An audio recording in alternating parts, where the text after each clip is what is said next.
Hello and welcome to the next installment of Diary of an Alienated Father. My name is Brian Davis. Thank you for watching and for your support. It means a lot that so many people have spoken up, and makes me feel less alone in what I'm going through, a little bit easier to take. So I thank you, the viewers, for watching and giving me your feedback and sharing your stories. It really does help, so please continue. In this episode, or installment, whatever you call it, I'm going to try something a little different in so much as that I've written a letter to my children expressing how I feel. So I will read it out and ask for your feedback afterwards. Again, thank you for watching.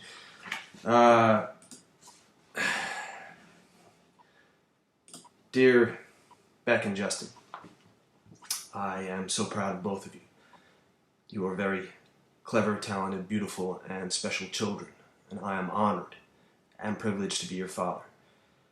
I love you both very much. I will always love you, and there is nothing in the world that can ever change that. That is something I can promise you forever. All of this makes writing this letter very difficult for me. Beck and Justin, there was a time when I would pick you up at school or your mom's house, and you would both run as fast as you could to hug me tightly. There was a time when you both would snuggle up to me close or sit on my lap while I read you a bedtime story. There was a time when we used to go to the park next to my house and have great fun riding bikes or playing tennis. There was a time when we would go away together on weekends, like the time we went to the snow and to Phillip Island. There was a time when you both would laugh with delight when I chased you upstairs at bedtime. There was a time when you both would say to me, "I love you, Dad." I remember those times often. They are unforgettable to me. Those moments are among the happiest memories of my life. But now I am struck by the contrast between those times we used to have together and the way things are now, and the way things have been for some time. Now you dread seeing me each week. This must be very difficult for you. I do not believe this is a healthy way to live your life. Each week when I pick you up from school, I am greeted with coldness and disappointed faces. You then both quickly walk away from me as fast as you can. Quite opposite how it used to be. You do not want me to attend your sporting functions, your school events, and other activities where your friends and their parents are likely to see me. It must be awful for you to be embarrassed by your father. I don't want you to live like that anymore. No one should live like that. Life is too short and precious for you to harbor such negative feelings on a regular basis. I want you to be happy. Please do not misinterpret what I am trying to say in this letter. I am not angry with you. I do not blame you. I could never be angry with you or blame you for our relationship. I love you so much with all of my heart. As a parent, we are teachers to our children, but I have reached a point where I can no longer teach you. I believe allowing our relationship to continue as it has been over the years, where we are not making any real progress, is not teaching you the correct lessons or setting a good example. I can no longer teach you that it is okay to think a father's only useful purpose is for money. Justin, you will someday be a father too, and this is a lesson I will not teach you. I can no longer teach you that it is okay to not be together when it's your birthday, or Father's Day, or Christmas. These times should be spent together and celebrated properly. I can no longer teach you that it is okay to blindly hate everything else that is important in my life, like Liz, or Liz's girls, or my dog Finn, or my friends, or anything else associated with me. This is not a happy and loving parent-child relationship. This is a very one-sided relationship, and I will not encourage you to have a relationship with anyone like that. Last time I saw you both, Beck said to me, "By the way, your shirt is offensive." It's not the shirt that offends you both. It's me that offends you. If you saw anyone else in the world wearing a "Life is Good" shirt, it would be just fine. To me, these shirts are about optimism. The company who makes these shirts have made optimism their company philosophy. I love my "Life is Good" t-shirt because I do believe life is good. Plus, they're really comfortable shirts. And no, I'm not selling them online. The tag on the shirt also says, "Do what you like what you do." I believe in this statement also. They say a parent's greatest fear is losing a child. Well, it seems I have lost both of you, but I will always remain optimistic that someday that can change. I will never give up that hope. I will always be optimistic about life, no matter what challenges come my way. I've always been that way. That is the kind of lesson I want to teach both of you. I've been trying for many years to get us back to the fun times we used to have. I've been trying for many years to create more happy memories between us. And I've been trying for many years to spend more time with you and for you to spend more time with me. But I now wonder if we have reached a point where you've made it clear to me that that might not be possible. So far, we have been unable to change our relationship, so now I wonder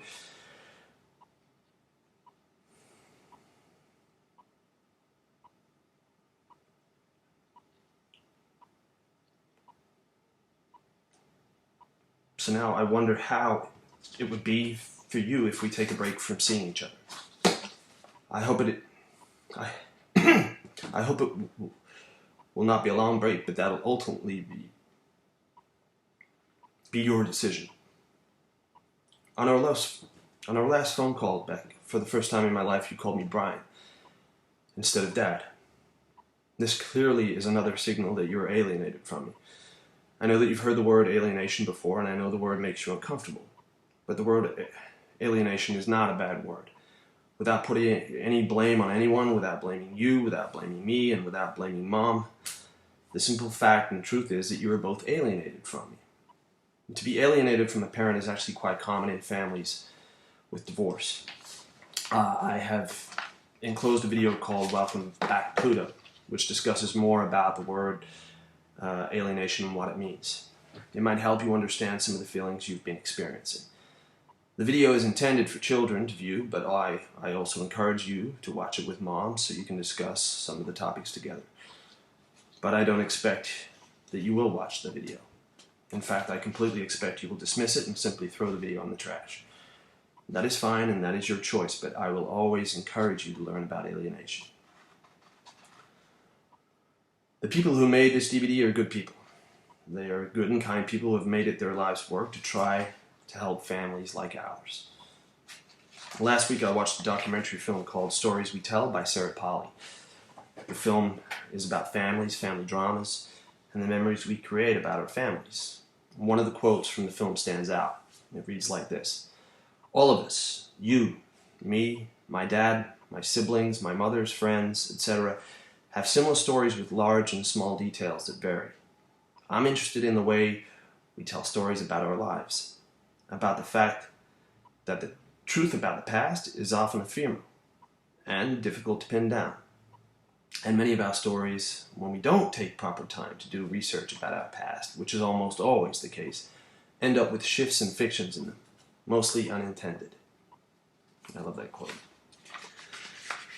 Beck and Justin, the story you have created about your family is that your father is a mean person, and all of your complaints and anger towards me revolve around the topic of money.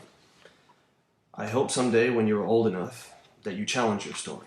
Indeed, when you are older, it will be appropriate to bring to your attention information that is not available to you right now that might give you a different understanding of how your relationship with me became so difficult for you.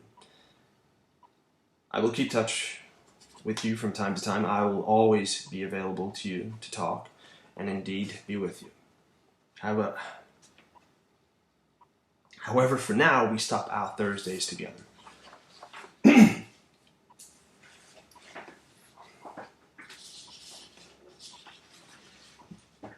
They do not seem to have been very enjoyable for you anyway. Maybe we can review the situation later this year and come up with a different plan. I write this letter to you on New Year's Day.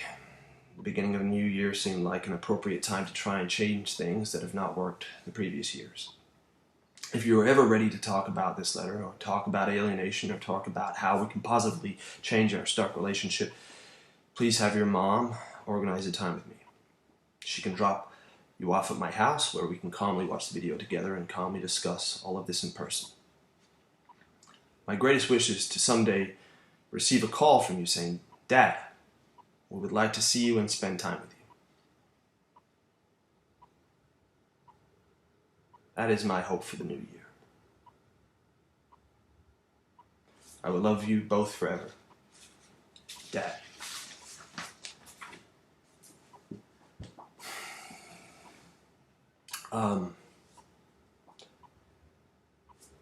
So there it is. I have thought long and hard about sending it to them. I don't know what else to do. Nothing else has worked. This has been going on for years.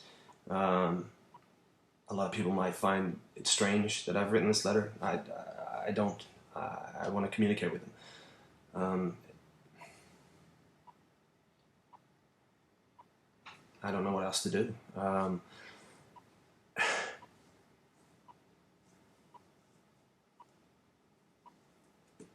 There's no right or wrong way to do any of this. This feels right for my situation. I'm not giving up or letting go. It's just trying something different, trying to shake things up. Nothing else has worked. If they read it now, later, I don't know. I'm going to send it to them. Thank you for listening. Until next time.